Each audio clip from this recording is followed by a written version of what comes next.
Welcome. I'm Leslie Canham. I'm Mary Gavoni. I'm Linda Harvey. I'm Olivia Wan, and together we are the Compliance Divas.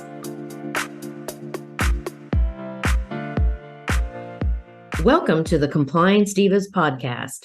My name is Olivia Wan, and I'll be your moderator. Our topic today is creating and delivering effective training programs. As the Compliance Divas, we bring clarity and simplicity to compliance by navigating regulatory compliance to keep you on course. Please subscribe to the Compliance Divas podcast through your favorite podcast channel, or you can visit our website at thecompliancedivas.com. Any resources that we mentioned during the episode can be found on the Compliance Divas website. Please submit your questions to support@thecompliancedivas.com. So we think this is going to be a great topic to talk about with the Divas about creating and delivering effective training programs. I hear from my audiences as well as from clients about the labor shortage and how now more than ever before, we have to enhance the effectiveness of our training programs, particularly with our dental hygienists and dental assistants. So some of the topics that people are talking about, like, for example, with dental assistants, would be whether to provide additional training on maybe a skill set that is lacking, maybe simple as pouring up models or making a perfect stone model or how to put on a rubber dam. Lots and lots of topics, including compliance. But I'd like to talk to Mary for a bit on where do we start? How do we even plan what we need to talk about? Mary, can you help us here? Absolutely. That's a great question. Where do we start? Because once you start mentioning to team members that they have to have training, they kind of do the eye roll and they kind of want to disengage. The doctors many times are hesitant to have downtime from the practice for training, but we have to do it so that everybody is going to perform their job functions safely. So there's three times that training is required by OSHA. One is for new employees. They must be given a safety orientation into the practice. And so that would include, of course, bloodborne pathogens, infection prevention and control training, hazard communication training, what are our hazardous chemicals, where are our safety data sheets, those types of things. And then general safety training, that if you see something that could cause someone to trip and fall, then you need to take notice of it, try to fix it immediately. Those are very simple, basic, common sense kinds of things. And then the bloodborne pathogen standard has some language that tells us exactly what needs to be covered. Information on bloodborne pathogens, so HIV, hepatitis B and C, but also we include, because it's not included yet in that bloodborne pathogen standard, we include other like airborne transmissible viruses and other diseases.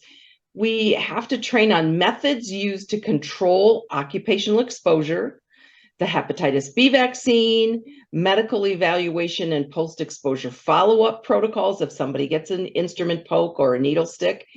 And the training, again, must be provided on initial assignment before they start performing at-risk functions. Then we also need to have an annual training, a refresher update every year.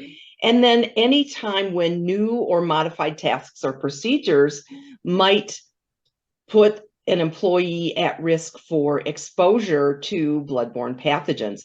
So training's really an ongoing thing. It shouldn't be, first of all, it shouldn't be overlooked when somebody new comes into the practice. And many times I hear from clients that say, well, my employee was trained in another practice, or they just graduated from a dental assisting program, and so they've already been trained. You don't know what that training entailed. You don't know how effective it was. The only thing that you can, as an employer, attest to is how effective your training was. And that can be done of course, by evaluations after the training. But again, initial training is critical, annual training, and anytime we change procedures. Great information, Mary. I like how you pointed out that we don't want to disengage an employee. So it has to be meaningful training. And also you mentioned about, the doctors or management might perceive it as downtime rather than how valuable the training time is. So thanks for pointing that out. And also you mentioned about having a needs assessment, particularly for a new employee. You mentioned it well that they might be coming right out of dental assistant school or hygiene school. And this is what we're running into, that maybe they did very well in school, but to learn how that individual practice handles these tasks might be a completely different story. So we do have to make the time to train people to enhance their skill set. But in putting together our training program, Linda, how exactly do we create training materials when dentists or management are training their own staff? That's a good question, Olivia. Creating training materials can seem overwhelming if someone is new to compliance. So I'd like to talk about that from two different perspectives, if you will, because sometimes somebody's brand new as the safety coordinator and their task was setting up the annual training for the year and don't really know where to start or what to do. So maybe they've purchased a CD-ROM that they can just sort of do a plug and play, if you will. And oftentimes those come with a post-test. So let's use that scenario for starters. So instead of just passing out the post-test and expecting everybody to fill it out and kind of going through the motions, Olivia, it's possible that even someone new to compliance can just interject a little bit of fun. So maybe they toss out the questions as a group, or they ask each other the questions, or they think of something fun to make it more enlightening than just sitting there watching the video that they're eating through and talking over and not paying attention. So that's the main thing, is just having some engagement and thinking of ways to just talk about what's happening during the training, what the video was that they just watched. And maybe they ask them, as they watch the video, there's 3 points I want you to keep in mind. And then everybody writes, makes notes of what those 3 points are as they watch the video, and then they can discuss it after fact. And that doesn't even take creating a worksheet or anything. It's just a little bit of advanced planning. So there's different ways to make it fun if you're the new safety coordinator, not to be overwhelmed or anything. And if you're not new to compliance and you're done the training several years in a row, then you are looking for something different to do. So let's talk about, whether there's PowerPoint that you've created, you're using a video, maybe you can incorporate something hands-on if you've not done that in the past, a demonstration of some sort. Everybody can demonstrate how they take off their gloves and see who does it differently and how they dispose of them, because they might learn a better tip from their coworker from what they've been doing. Likewise with mask or PPE, or just how to wrap cassettes or pouch instruments. So it could be any simple task that you have some fun with. And I've done some things in the past where I've taken what I call a field trip in the office. And I bet you all too have done this, Divas. It's when I'm working with an office, perhaps, and that's just a new client, don't know much about them, and I see a lot of concerning things that I want to talk about. But instead of pointing fingers and lecturing, we do what I call a field trip. We do a few key PowerPoint slides, and then we get up, and as a small group, we walk to sterilization, we walk to different areas, and we talk about what's happening. And then I can ask them to explain more about what they're doing. So we're interactive. We're standing around for maybe 10 or 15 minutes, not a long time, because people get tired of just standing in one spot. Think of standing in a line. It's boring, right? You want to keep moving. And we just talk about that particular topic of whatever I see that needs as an opportunity for improvements. So we could do something likewise in an office as well. And then for our experienced trainers, one thing I did one year, Olivia, that our clients just loved was our compliance survivor challenge game. So I had them divide up into teams, depending on the size of the practice. It might have been 2 or 3 teams. And I had different lists of items that they were all in charge of finding in the practice and bringing back. Everything from a fire extinguisher to the AED to the first aid kit, just different things that they brought back. And then I incorporated them into the topics that we have to cover for the bloodborne pathogen standard and other safety items. And then I also added in a word puzzle that I had created, 3 different versions of it. So they all had different words that they were finding as a team. Each team had one puzzle to solve, and then they took the words in those puzzles and made a skit or a song or poem. They had the best time with that creativity. And it didn't take much longer, with about the same time frame but they loved it. I videoed them, got permission to put it on Facebook, and they just had the best time.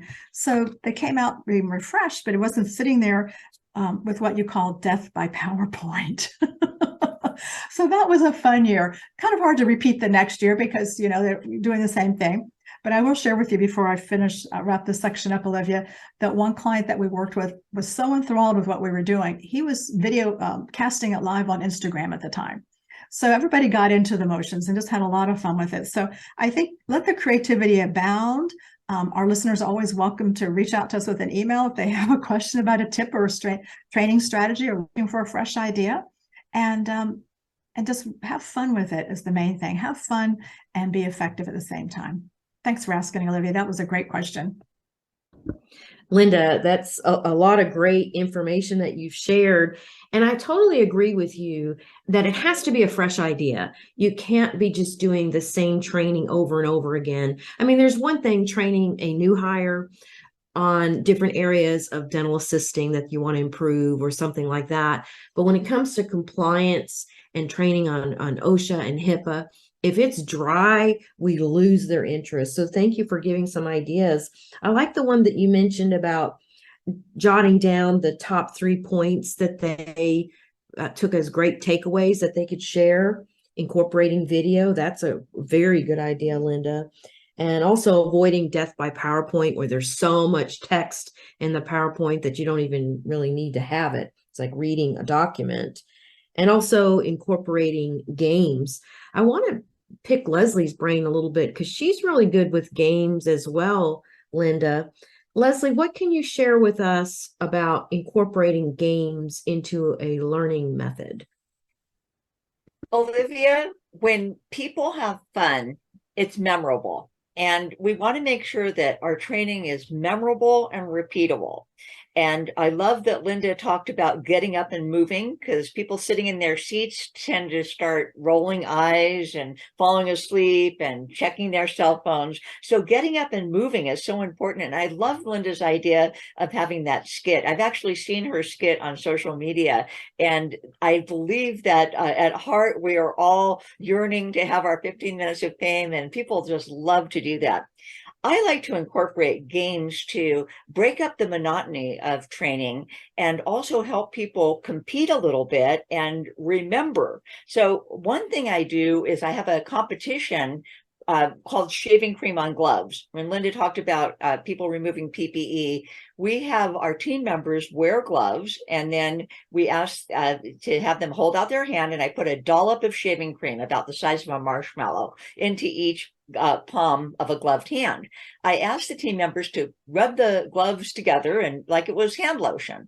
And then I say, use your imagination, pretend the shaving cream is blood or body fluid or saliva from the patient. Now your job is to take off your gloves without getting shaving cream on your skin or on your clinical attire or on each other.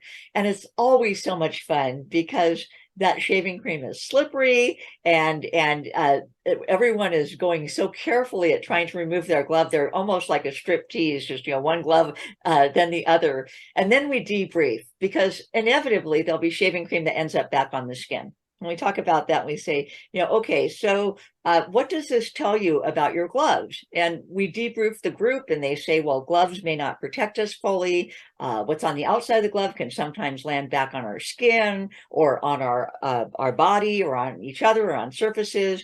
And so, ultimately they come up with the bottom line is we need to wash our hands when we take our gloves off, because those gloves don't protect us 100%. And, when I do this exercise at conferences where I have a group of people, that's when the cell phone cameras come out, and they lean forward in their chair and they're recording it, and they take it back to their team, and they do the exercise at their own offices. And that's what is memorable and repeatable. So that's kind of fun. The other thing I like to do is I like to encourage and motivate by prizes. So by giving the right answer, there may be something as simple as a candy bar or a $5 or $10 Starbucks card, something that is just a motivator to participate. You can do this with the seasons. For example, at Easter time, I might put some kind of a question inside of an Easter egg and have them draw a plastic Easter egg out of a Easter basket. And the question might be, related to needle stick. What's the first step in a needle stick incident? And it will be usually after we've covered what you do for exposure incidents. So it should be fresh in their mind. And the winner, you get the right answer, you get a prize. Now, at Christmas time, you can go a little bit further with doing something like White Elephant, which is really fun, is that they get the prize, but then you don't get to attach to your prize because the next person that wins can steal your prize or pick a new one. So that creates some competition and fun, and it really reinforces the learning. At the end of the day, I think that when people talk about, hey, what did you learn at your training program today? They come up with, we had shaving cream, or we had Easter eggs, or we had a white elephant, and it helped us reinforce the concepts of the bloodborne pathogen standard, or HIPAA, or whatever it is. So it's a lot of fun. And I know, Olivia, I shared with you one game, we were sort of batting around ideas, and I said, tossing out a soccer ball. And when whoever catches it, whatever their thumb is on, if there's a subject that you've used an ink pen on the soccer ball, the person who catches the ball has to just give one key point about that. Olivia, you took it a step further and you said, I'm going to make that soccer ball multi-purpose, and I'm going to put a number on the various different parts of the soccer ball. And I'll have a list depending on whatever I'm teaching, HIPAA or OSHA, and I will ask them if, okay, it was number one. So number one on my list is, how long can you maintain patient records, or how long do you have before you have to release patient records for HIPAA? And so, you can do this a number of ways. It makes it fun, it makes it entertaining, and it makes it memorable. And the more we can entertain our information, infotainment, is that the right word for it? As much as we can do that, incorporating into our regulatory subjects, the better grasp our clients and our audiences have on the material that's covered. So I love games, and I will not lecture on anything where I can't include some kind of a game that's going to help the audience with the concepts. And you're great at it, Leslie. Yes, you did give me some ideas with the soccer ball. And I was challenged with one of my practices that I've been serving for many, many years, because one of the young clinicians seemed to just want to look at their phone. And so I was trying to come up with an idea for that annual update to make it more interesting. And we used the soccer ball game divided by topics, and it was just what we needed to fully engage everyone. And what I loved about it is we made the questions site specific. For example, how many minutes should your surface disinfectant remain on the surface? What is the name of your surface disinfectant? So it made it customized to their individual practice, and the senior dentist truly appreciated that. So I love both you and Linda's game ideas. Linda, did you want to supplement a thought? I did. Thank you, Olivia. There's a little online polling program that I use called Mentimeter, Mentimeter, Mentimeter. And I think for our listeners, there may be even a free version. But talking about using their phones made me think about this program, Mentimeter. So many times I engage them with their phones, because they have their phones, they're already using them. And if they're sitting in a break room, or they've got them in their lap and they're sometimes subtly playing or looking, I don't know what they're doing on Facebook or texting others, and that has them use their phone. So you put your polling question up on your PowerPoint slide, they go to the Mentimeter page. You have to hop over there online to join them to activate the poll, but they can ask any number of questions that you do, and you can put time allowances on them. So they have to answer like in 10 seconds or whatnot. And then at the end of these few questions that you might have, it gives a scoring. Everybody can pick up. First, it starts.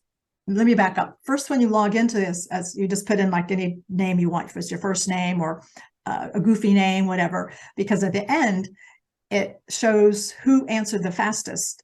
And those names come up on the PowerPoint, on the screen in front of them. And then that person is like, my winner, Leslie, and I'll give them a gift, as you mentioned. But the confetti comes down on their phone. So we joke about the fact, oh, you've got confetti. This is great. Nobody has to clean up the office. and they get excited because they want to know, who are you? What was your name? What was your trade name in here? Who, your whatever, because people don't always put their real name, which is fine because Mentimeter does not collect names or emails. It's just for the sake of the game. You can put in whatever name or nickname that you want to. And they have a lot of fun engaging with their phones too. That works with audiences of all sizes. It's a great idea, Linda, because people are pretty connected to their phones.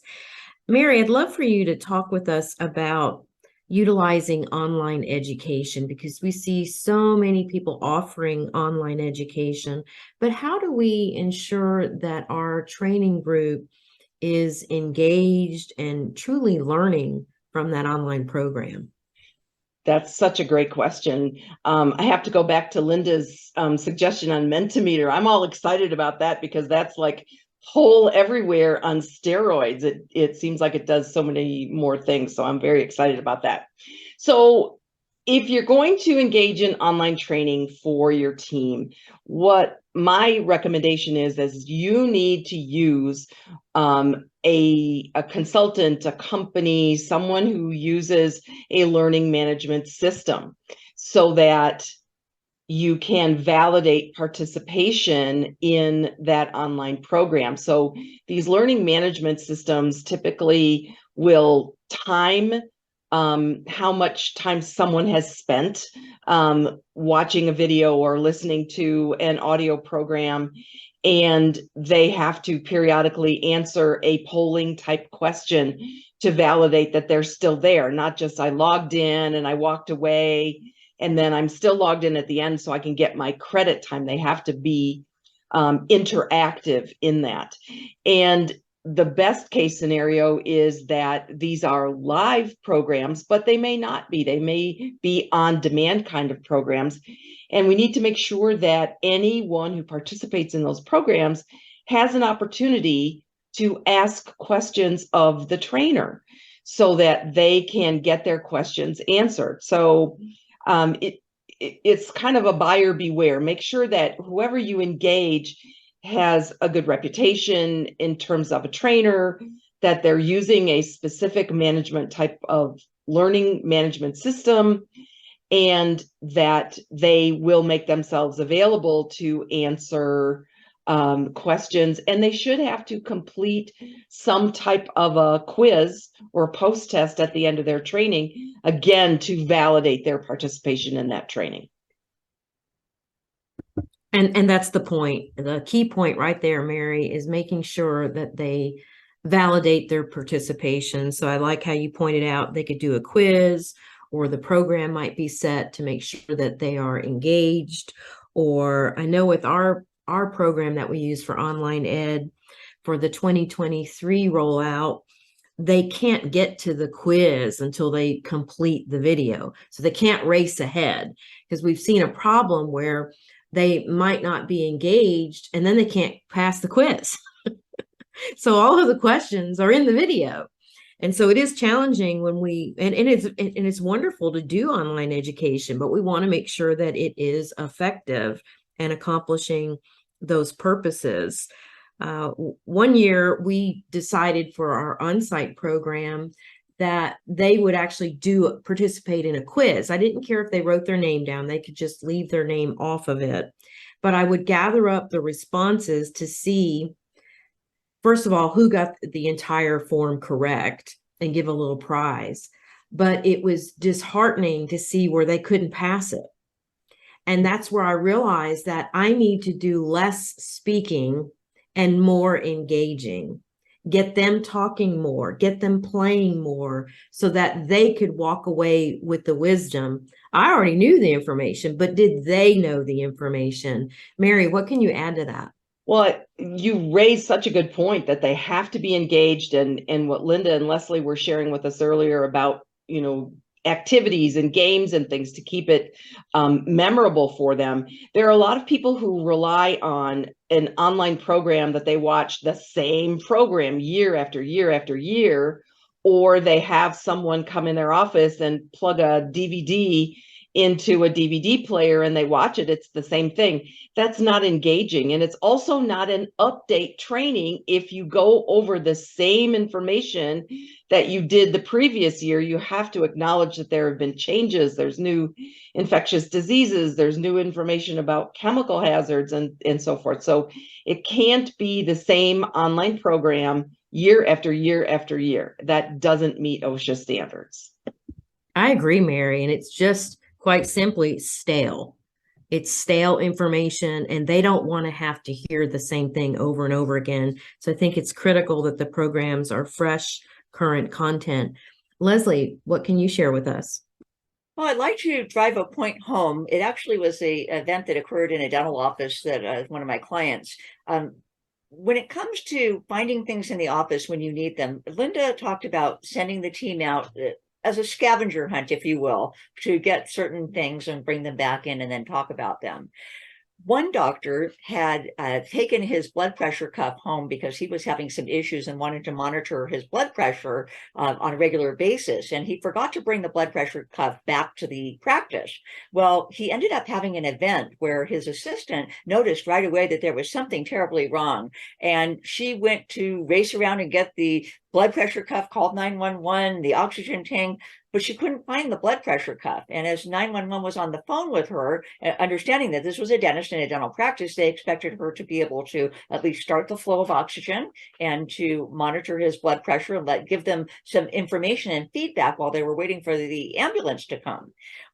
It's important that everybody knows where the emergency items are, how to start the flow of oxygen, and how to use the blood pressure cuff if they're not already used to using it.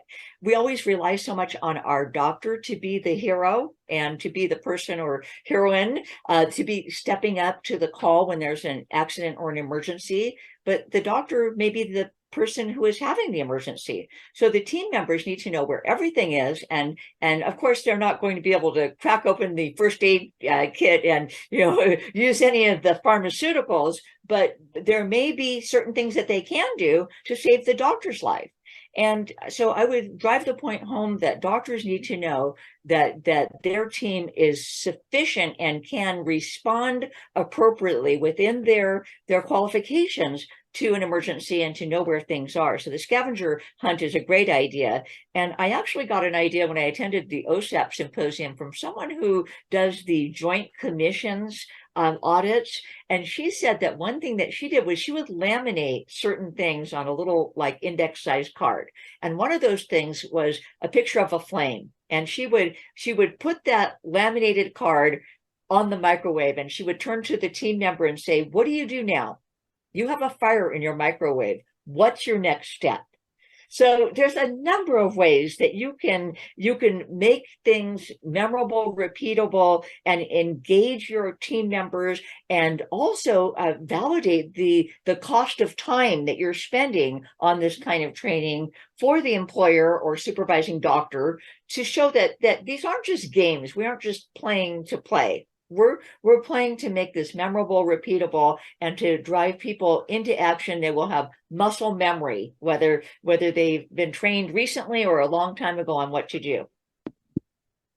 Those are good points, Leslie. And I think I've learned a lot from you all. I think of myself as a consultant. I think of myself as a lawyer. Those are my day-to-day job duties. But most importantly, I think of myself as an educator, and as an educator of our groups, whether they're practices or seminar attendees. We take it very seriously that we have these people for a certain amount of time, and we want to accomplish those objectives. We want them to walk away feeling like they at least learned something new, or they were motivated to performance. And that can be challenging. But I think with all of the ideas from the Divas today, that we have great takeaways to make our training programs more effective. So thank you, Divas, for participating in today's episode.